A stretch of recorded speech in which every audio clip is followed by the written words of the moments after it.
Les aigles se rassemblent. Lettre du 30 janvier 2021 de Frère Joseph Branham aux aigles qui se rassemblent autour de la voie du 7e ange. Chère Reine du ciel, comment pouvons-nous commencer à décrire ce qui est en train de se passer? Chaque jour, écriture après écriture, et prophétie après prophétie s'accomplissent. Dieu est en train d'unir sa reine autour de sa parole. Les oiseaux du paradis ont commencé à chanter dans votre cœur. Nous savons que ça ne va plus tarder maintenant. Quelque chose est en train d'arriver. Le temps est venu. L'épouse s'est préparée en écoutant le 7e ange messager de Dieu donner sa parole. Chaque semaine, nous sommes unis et dans une si grande attente alors que nous faisons le compte à rebours. 5, 4, 3, 2, 1. Bouton play. Ensuite, son messager nous parle à nous sur la terre. En même temps, du ciel, Dieu fait retentir la même chose. C'est la voix de Dieu qui parle à sa sémence prédestinée disant: tu es mon épouse, je t'aime ma reine. Le temps est venu, réjouis-toi. J'ai tout préparé pour notre souper de noces. C'est maintenant l'heure de la révélation. Toutes choses sont révélées juste à son avènement. C'est le temps du dénouement final. Notre cœur bondit de joie alors que chaque semaine, il nous donne davantage de cadeaux de mariage. J'ai vu une grande femme s'élever ravissante, vêtue de façon très royale avec du violet. Et là, j'avais mis une petite parenthèse. Elle avait beaucoup de pouvoir aux États-Unis, peut-être l'Église catholique. Une femme, quelqu'un, une femme. Je ne sais pas si ce sera l'Église catholique, je ne sais pas. Je ne pourrais pas dire. Tout ce que j'ai vu cette femme, c'est tout. Pendant que l'épouse écoutait les 7 sceaux en train d'être dévoilés, la prophétie s'accomplissait à Washington, D.C., alors que Kamala Harris était assermentée en tant que la première femme vice-présidente des États-Unis. Kamala Harris est entrée dans l'histoire aujourd'hui en devenant la première femme et la première personne noire et d'origine asiatique à accéder à la vice-présidence des États-Unis. Lors de la 59e cérémonie d'investiture, elle portait une robe violet et un manteau assorti de l'étoile montante dans le domaine du design, Christopher John Roger. Elle avait aussi complété son ensemble par un collier de perles de Wilfredo Rosado, le magazine Vanity Fair. Alors que nous écoutions les 7 âges de l'Église, le 7e ange messager de Dieu a prophétisé et nous a dit qu'après Kennedy, il y aurait un autre président des États-Unis de foi catholique. Après la cérémonie d'investiture, Biden est devenu le 2e catholique à la tête des États-Unis, le premier depuis John F. Kennedy en 1961. L'émission Today. Il n'y a pas de moment plus important dans l'histoire du monde que le moment dans lequel nous vivons.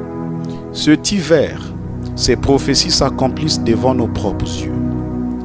Et ce qui va finir par arriver, je le prédis, c'est qu'une femme la dirigera. Rappelez-vous, je l'ai dit il y a 30 ans. Et des 7 choses que j'ai prédites, 5 se sont déjà réalisées. Et l'homme qui peut la faire entrer est déjà là, en place. Et c'est par la politique que vous élisez cela, frère Branham. La parole de Dieu est infaillible. Sa parole ne peut pas faillir. Elle doit s'accomplir. Il a une norme. Cette norme, c'est sa parole. Dieu a aussi une manière de révéler sa parole. Je ne ferai rien du tout sans l'avoir d'abord révélé à mon serviteur, mon prophète. Avant qu'il ne fasse quoi que ce soit, il le révèle à son prophète. et quand il le révèle, quelque chose est près d'arriver.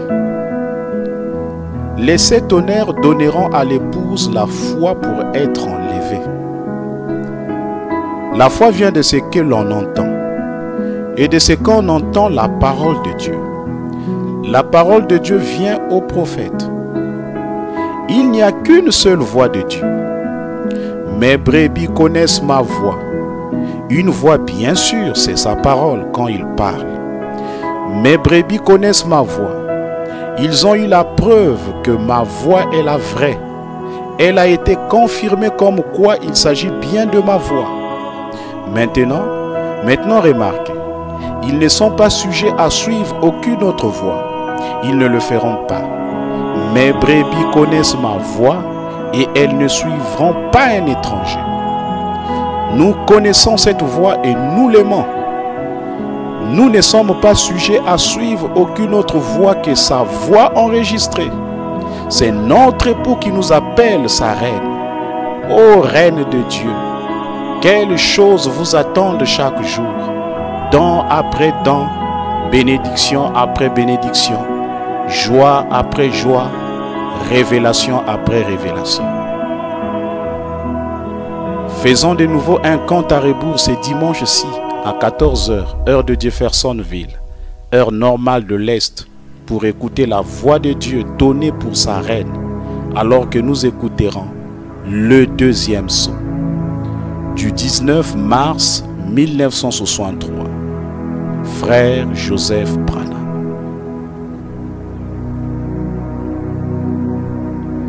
Passage des Écritures à lire avant l'écoute du message. Matthieu le chapitre 4, le verset 8. Matthieu le chapitre 11, le verset 25 à 26. Matthieu le chapitre 24, le verset 6. Marc le chapitre 16, le verset 16. Jean le chapitre 14, le verset 12.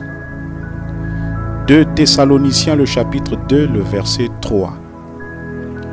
Hébreux le chapitre 4, le verset 12. Apocalypse le chapitre 2, le verset 6. Apocalypse le chapitre 6, le verset 3 à 4. Apocalypse chapitre 17. Apocalypse chapitre 19, le verset 11 à 16. Joël le chapitre 2, le verset 25. Et ensuite, Amos le chapitre 3, le verset 6 à 7. Veuillez noter que 14 h, heure de Jeffersonville, et 20 h en Afrique centrale, précisément au Congo-Brazzaville. Rassemblons-nous à 20 h pour l'écoute de ce sermon que Dieu a donné à Frère Joseph pour l'épouse. Le deuxième saut du 19 mars 1963. Que Dieu vous bénisse richement.